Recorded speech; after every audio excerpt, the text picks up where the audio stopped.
Chapter 8: The Ghats, Coastal Plains and Islands. Part 1.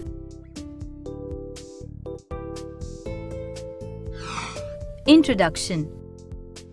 The coastal provinces are the natural frontiers of any nation.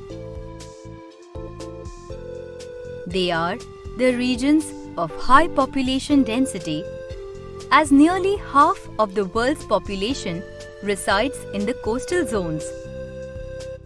In this chapter, we will learn about the western and eastern coastal regions, eastern and western Ghats, and also the islands of our country, India.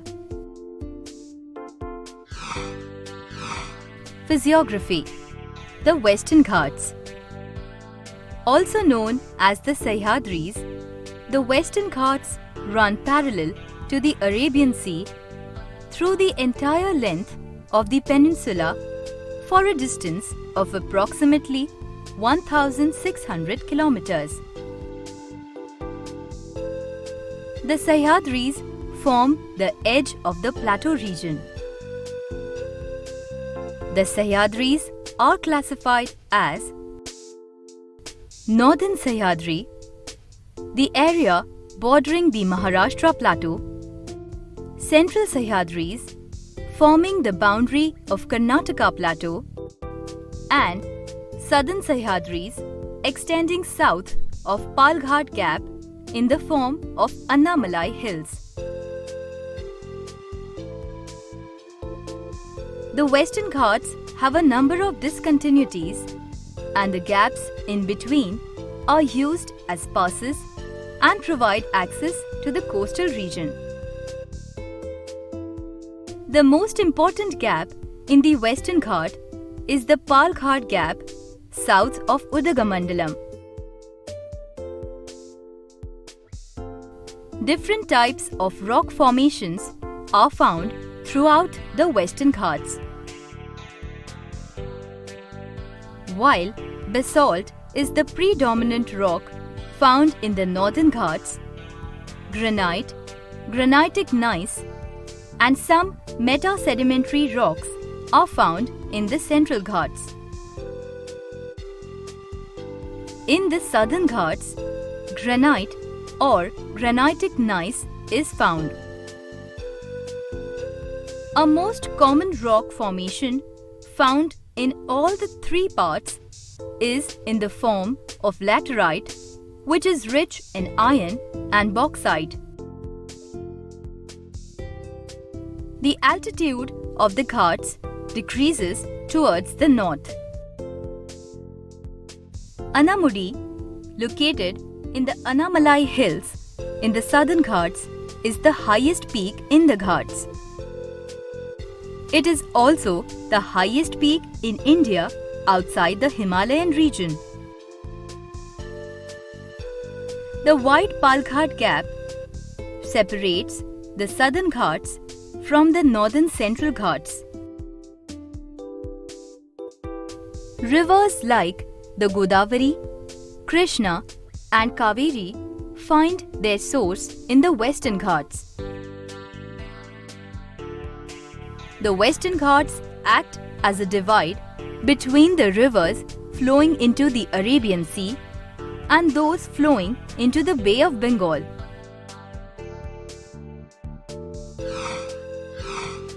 The Western Coastal Plains. The western coast is rugged due to the spurs extending westward from the Ghats. There are no vast extending plain lands in the western coast. The valley bottoms are narrow and the side slopes are steep.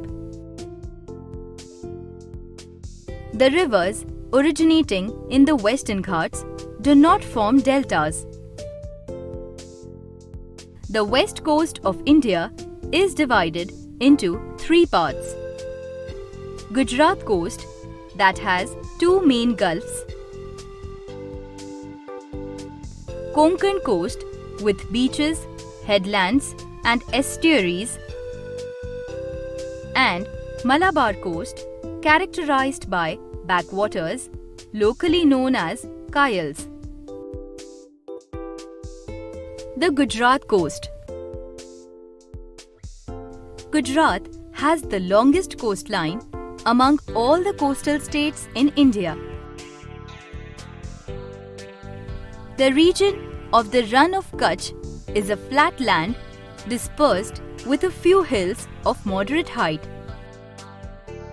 Gulf of Kutch is a shallow portion of sea between the Run and the Kathiawar Peninsula.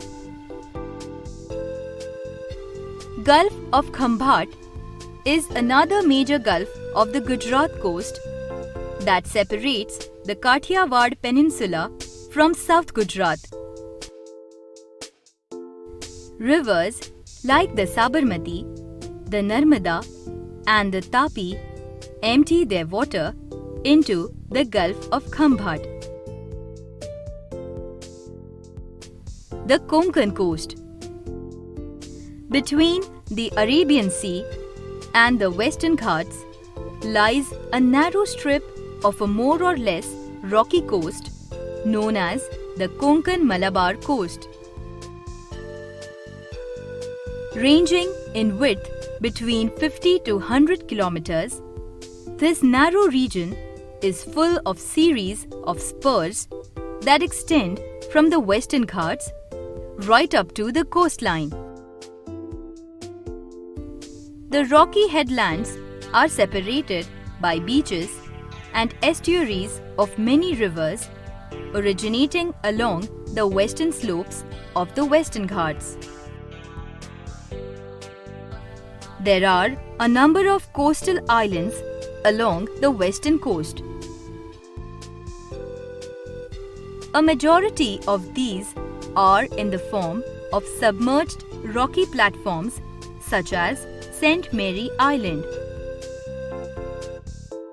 The Malabar coast. The southernmost portion of the west coast, with some relatively flat lands, is characterized by lagoons and backwaters locally known as Kayals. The longest backwater area of Kerala is Vembanad. Climate. Heavy rainfall during the monsoon period is the most influencing factor in the climate of the Western Ghats and the adjoining coastal plains. The Western Ghats act as a barrier for the southwest monsoon winds and cause heavy rainfall in the region during the monsoon period. The rainfall increases from the coastal region towards the Ghats, where it touches the 4,000 mm mark. Agumbe in Karnataka, with a mean annual rainfall of 7,460 mm, is the rainiest location in India outside the northeast region. The climate of the coastal plains is generally hot and humid during the monsoon and hot and dry during the rest of the year. The climate in the Ghats is humid but not as hot as in the plains.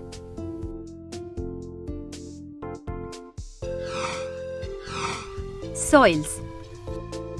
The Western Ghats and the adjoining plains in the southern parts predominantly have lateritic soil, which is brownish in color and rich in iron. Alluvial soil is found in the northern plains, particularly in Gujarat plains.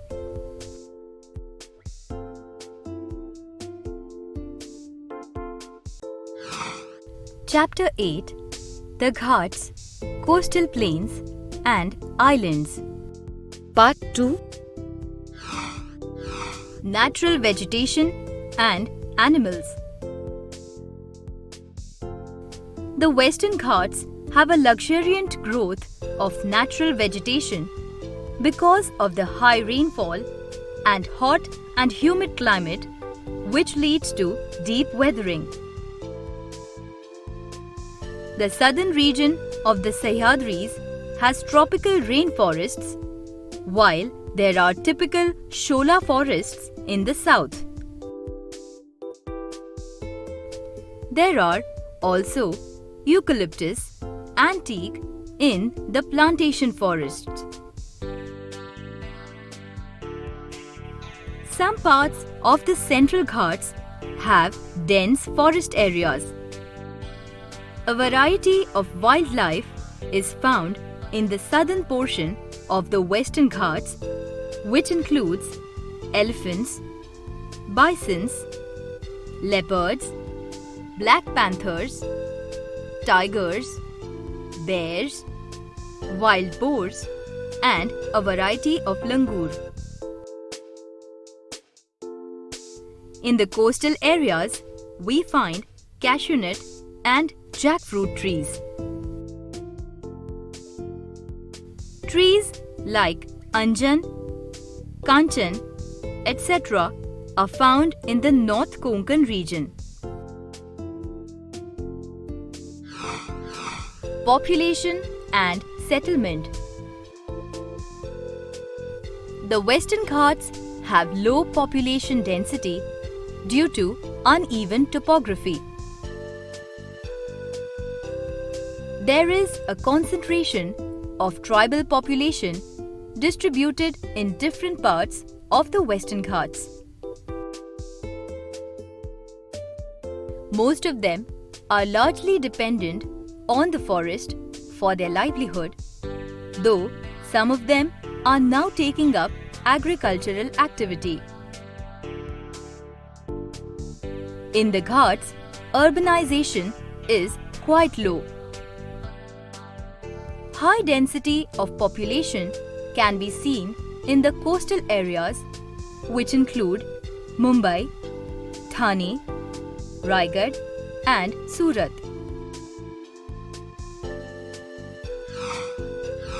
Economic development. Agriculture. In the northern parts of the Ghats, agriculture is mainly confined to the narrow valleys and moderate slopes. Rice is the main food crop in this region, which is cultivated on terraced farms. Plantation agriculture is mainly carried out in the southern parts of the Western Ghats. Longer rainy seasons in these areas favor plantation agriculture, which includes tea plantations in Udagamandalam and Munnar, coffee plantations in Baba Budan Hills, and spices in Kerala, Tamil Nadu Ghat areas. Adequate rainfall in Gujarat plains favors jawar and bajra food crops. Mining. Apart from agriculture, mining is another major activity in the Ghats. Minerals like bauxite, manganese, and iron ore are found in the different parts of the Ghats. Goa and Kudremukh in Karnataka are important mining areas in this region. Industries. Coimbatore in Tamil Nadu is the only major industrial township in the Ghats. It is a center of textile and engineering industry. The western coastal plain has a large number of industries. Ahmedabad Surat in Gujarat is a major textile industry center. The Mumbai-Pune industrial region has a product range that includes textiles, chemicals, engineering, electrical, pharmaceuticals, transport equipment, plastic and synthetic goods, leather goods, and shipbuilding. Apart from these industrial regions, we have a number of port locations like Panji, Mangalore, Kozhikode, and Thiruvananthapuram.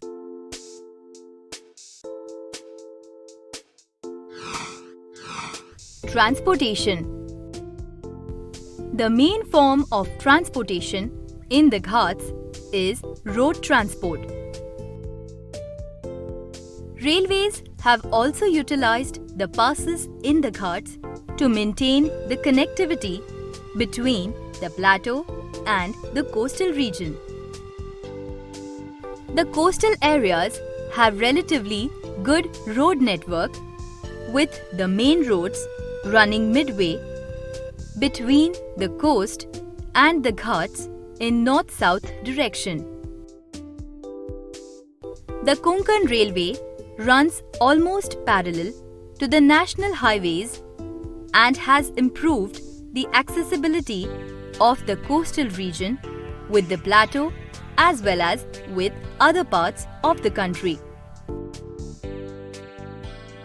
Airways connect the region with other parts of the country.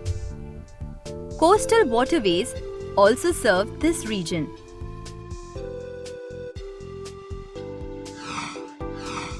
Tourism.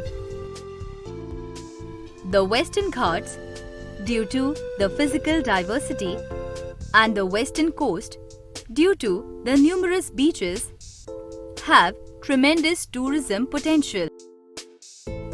Besides, a number of hill stations in the Ghats like Saputara in Gujarat, Mahabaleshwar in Maharashtra, Kodaikanal in Tamil Nadu, and Munnar in Kerala, there are also a number of national parks and sanctuaries that attract the tourists. Some famous tourist destinations along the coastal tracts are beaches like Srivardhan and Guhagar in Maharashtra, Kolva and Kalangut Beach in Goa, Karwar Beach in Karnataka, and Kovalam Beach in Kerala. There are also a number of places of cultural importance like the St. Xavier's Church in Goa, Sabramalai in Kerala, places of historical importance such as hill and coastal forts in Maharashtra, which are popular tourist destinations.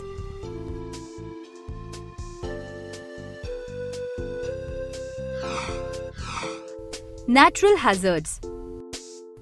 Wealthy of natural resources, this region has environmental problems also. It is difficult to protect and maintain the vast faunal diversity due to the exploitation of the natural resources. The increasing human intervention in the fragile ecosystems of the coastal region may lead to environmental problems.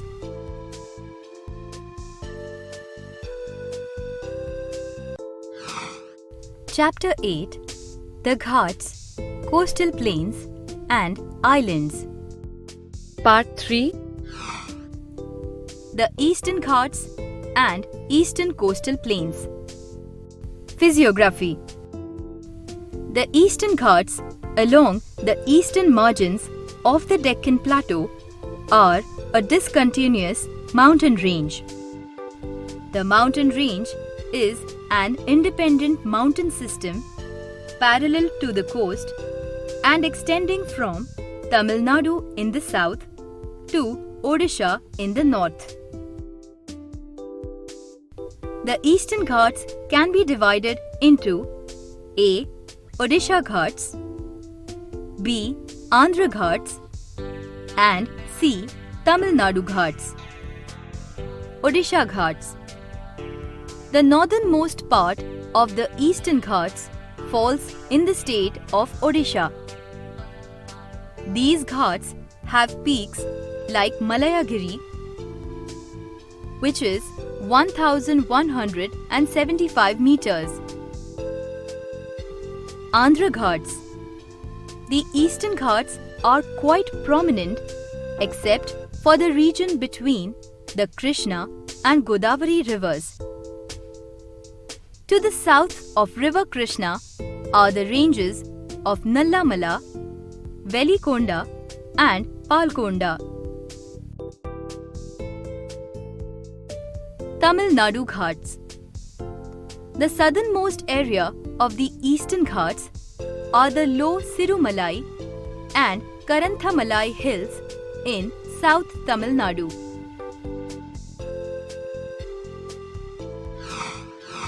Region of convergence of Western and Eastern Ghats. Physiographically, the Eastern Ghats converge with the Western Ghats in the Nilgiri Hills. The Biligiri Hills, which run east from the Western Ghats, form a forested ecological corridor and connect the Eastern and Western Ghats.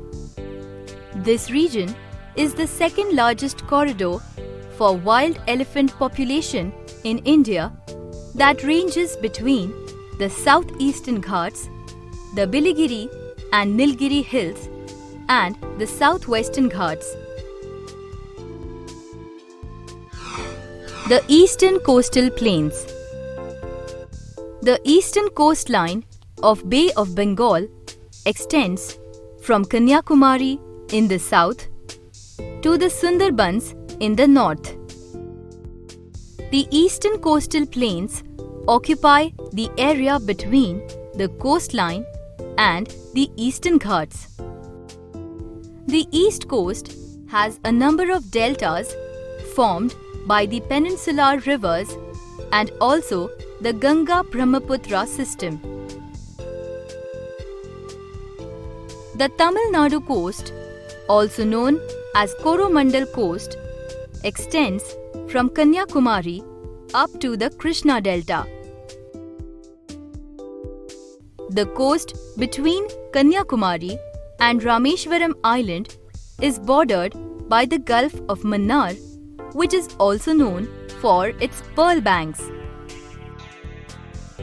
A number of coral reefs are developed in the Gulf area. Kaveri Delta is the most significant feature of the coastal plains of Tamil Nadu. The coast has many lagoonal lakes, of which Lake Pulicat is most noteworthy. Andhra Odisha coast starts from south of Krishna Delta. The most important features of this coastal zone are Krishna, Godavari and Mahanadi deltas and the Chilka Lake, the largest saltwater lake in India.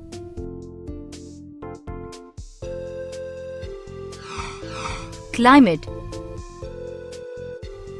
The Eastern Ghats are the barrier for northeast monsoon winds. The climate in the eastern plains is mostly monsoon type.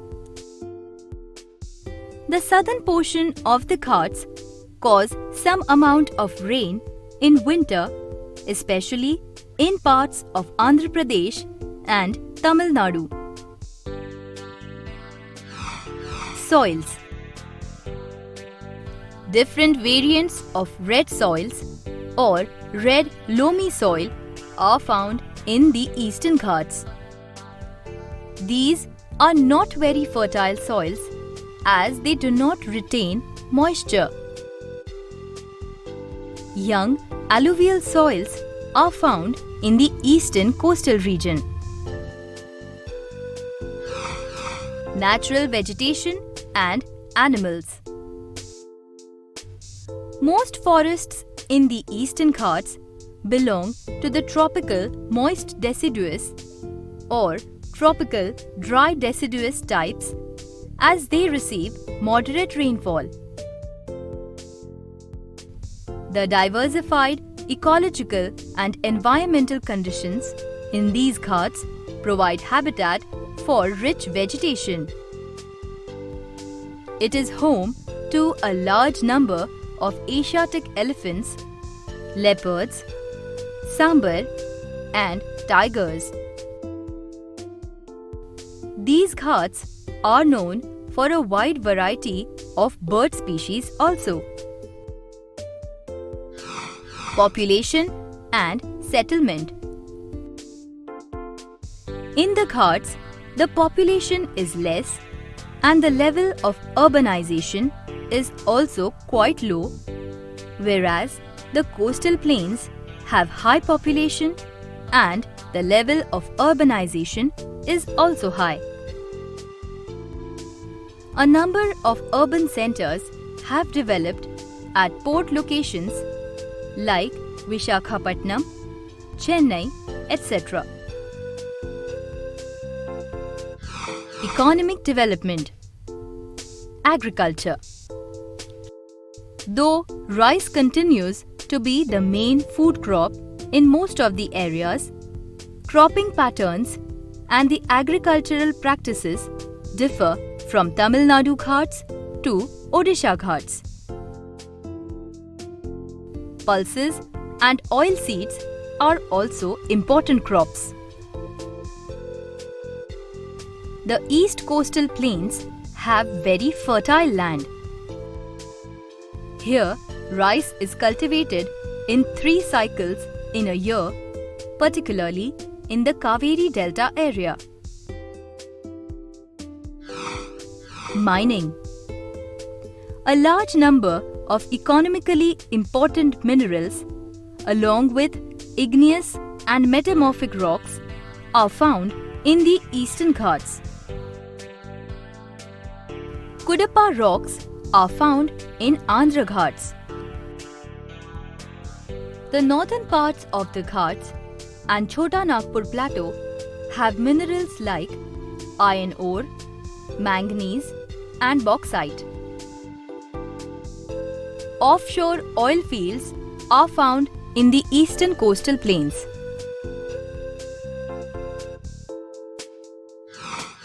Industries.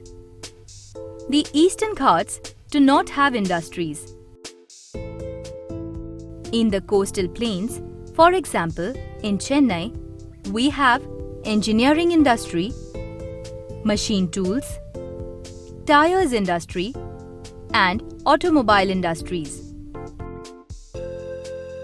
In Visakhapatnam, we have shipbuilding, IT industry, chemical, paper, and automotive industry. Transportation. In the Ghats, the road and rail network is not well developed. The eastern coastal plains have well-developed network of roads and railways. A major portion of the Golden Quadrangle joining Kolkata and Chennai runs through this region. High level of urbanization and industrialization has favored the development of transport networks. Chennai and Visakhapatnam are well connected by airways, Chennai being an international airport. The area is also served by coastal waterways. Natural hazards and environmental problems. The eastern coastal plains face tropical cyclones frequently. Environmental problems have arisen due to population and high level of industrial development. High level of pollution in the region threatens the coastal ecosystems. Extraction of mineral deposits in the Ghats is causing depletion of the biotic reserves.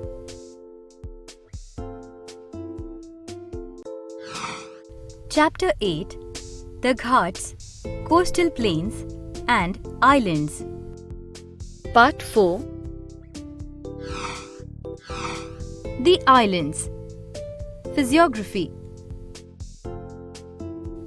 India has two groups of islands: Lakshadweep group in the Arabian Sea and the Andaman Nicobar group in the Bay of Bengal, both located in the warm tropical seas far off from the mainland. The coastal islands along the coast of mainland India can be considered as the third group. The warm and clean waters are conducive for coral growth. Both the island groups have colonies of live corals. Corals are highly sensitive indicators of change in global climate.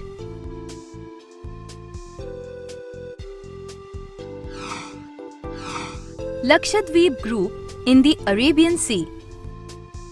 Located in the Arabian Sea, this group has 36 islands. These islands, developed around volcanic peaks, are of coral origin. Large lagoons are surrounded by reefs. These islands do not have hills or streams.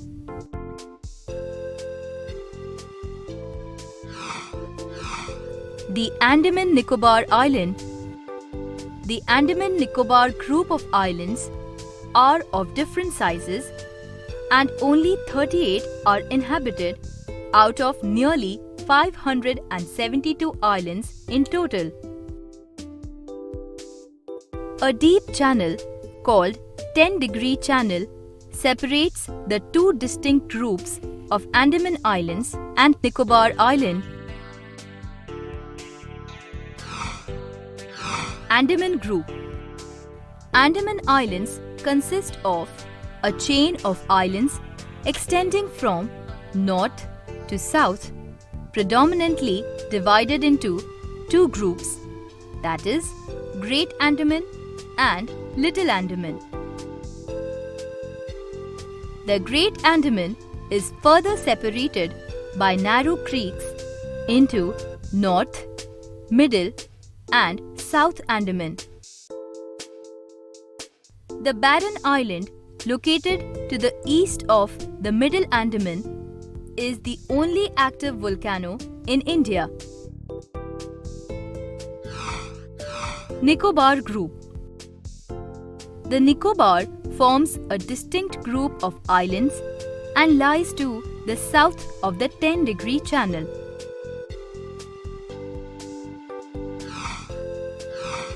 Coastal Islands. Apart from the two group islands, there are a large number of islands along the coast of India. A large number of depositional islands can be seen along the coast of Bay of Bengal. Climate. The Lakshadweep Islands experience a tropical climate. The summer temperatures range from 22 to 35 degrees Celsius and winter temperatures range from 20 to 32 degrees Celsius. The climate is mainly hot and humid, but the sea breeze makes the Lakshadweep Islands very pleasant. The rainfall is less compared to Andaman Nicobar Islands. The Andaman and Nicobar Island group has warm tropical climate, and it is neither too hot nor too cold, though humidity is quite high with heavy rainfall.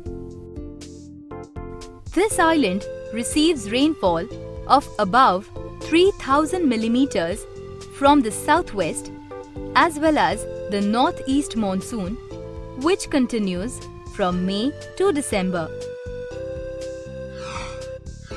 Natural vegetation and animals. Ecosystems of the islands are unique, but highly fragile and vulnerable. Many remote islands have the most unique flora in the world, and some species of plants and animals are not found anywhere else. Many types of living corals, seaweeds, starfish, etc. are found in the lagoons, reefs and banks of Lakshadweep. Different species of tuna, swordfish as well as dolphins are common in the deep ocean waters. North Andaman has wet, evergreen forests with an increasing density and diversity of plants towards the South Nicobar Islands. South Nicobar Islands have evergreen forests. Plenty of timber species of commercial value like the Padauk wood, aromatic raisins or dhoop trees and Rudraksha trees are found in Andaman forests. Wildlife includes wild boar, barking deer, elephants, and different types of reptiles. We also get variety of shells here. Population and settlement. Ethnically, the inhabitants of this island group are close to Malayali people of Kerala coast. The population of this group of islands includes tribals like the Great Andamanese, Jarvas and Sentinels. The tribals were the original inhabitants of the islands of Andaman and Nicobar. However, their population is now dwindling. Their main occupation is hunting, gathering, or fishing.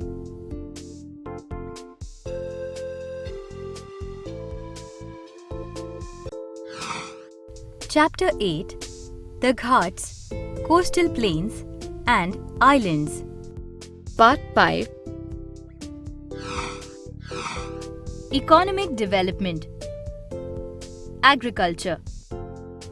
Lakshadweep Islands are India's largest producers of coconuts, which are rich in coconut oil. The main food crop of Andaman group of islands is rice. The cash crops of Nicobar group of islands are coconut and areca nut. Spices like pepper, clove, nutmeg, etc. are also cultivated here. The islands also grow fruits like mango, pineapple, orange, banana, etc.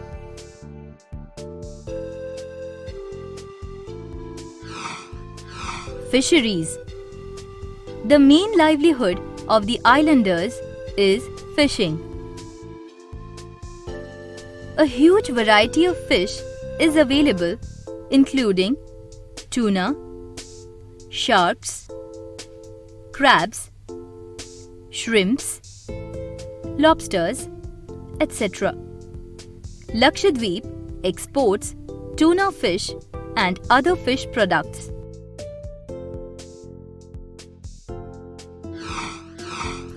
Industry. Coconut fiber extraction and production of fiber items is the main industry of Lakshadweep. Here, the coir fiber factories produce coir fiber, coir yarn, curled fiber, and corridor matting. Small scale, village, and handicrafts units are seen in the Andaman Nicobar Islands. Apart from shells and wood-based handicrafts units, small-scale industries of polythene bags, paints and varnish, shell crafts, etc. are seen here. Transportation. The group of islands is well connected by airways and waterways. The only airport in Lakshadweep is the Agatti Aerodrome, which is well connected to Kochi on the mainland. Helicopter or boat services link the other islands.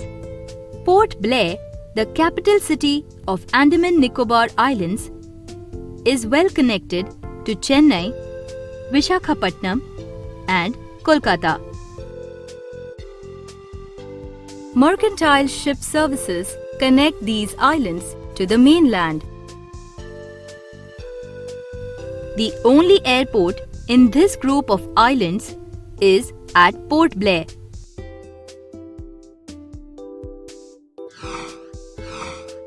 Tourism. Lakshadweep is known as a tourist attraction for its isolation and scenic beauty from rich marine fauna. The popular activities that attract the tourists in Lakshadweep are the water sports activities such as scuba diving, windsurfing, water skiing, etc.